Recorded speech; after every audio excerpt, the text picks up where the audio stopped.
Hello' everyone, কি খবৰ সকলোৰে? আশা কৰোঁ সকলো ভালে আছে। আজি একদম সহজ এটা চিম্পল ৰেচিপি লৈ আহিছোঁ, যিটো আপোনালোকে একদম সহজতে বনাব পাৰিব।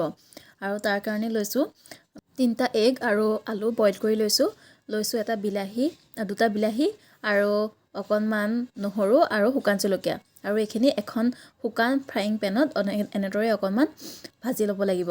দেখিছে নহয় কেনেদৰে অকণমান ৰঙচুৱা হৈ গৈছে। আৰু এনেদৰে ভাজি লোৱাৰ পিছতে এইখিনি উঠাই লৈছোঁ আৰু এটা খুন্দনা লৈছোঁ আৰু তাত এইখিনি ভালকৈ খুন্দি লৈছোঁ। আৰু মিক্সিটো পেষ্ট কৰিব পাৰি, কিন্তু মিক্সিত পেষ্ট কৰিলে মানে বেছি গুড়ি হৈ যায়, সেইকাৰণে খুন্দনাতে খুন্দি ল'ব, তেতিয়া আপোনালোকে ভাল পাব।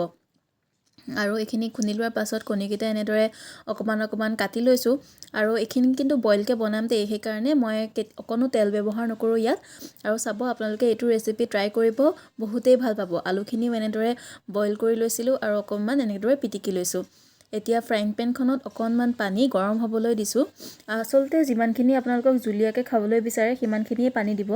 মই অলপ দিছোঁ, এগিলাচমান পানী দিছোঁ। আৰু ইয়াত এতিয়া এই খুন্দি ৰখা বিলাহী পেষ্টখিনি ইয়াত দি দিছোঁ। ইয়াত আছে বিলাহী, আলু, নহৰু আৰু শুকান জলকীয়া।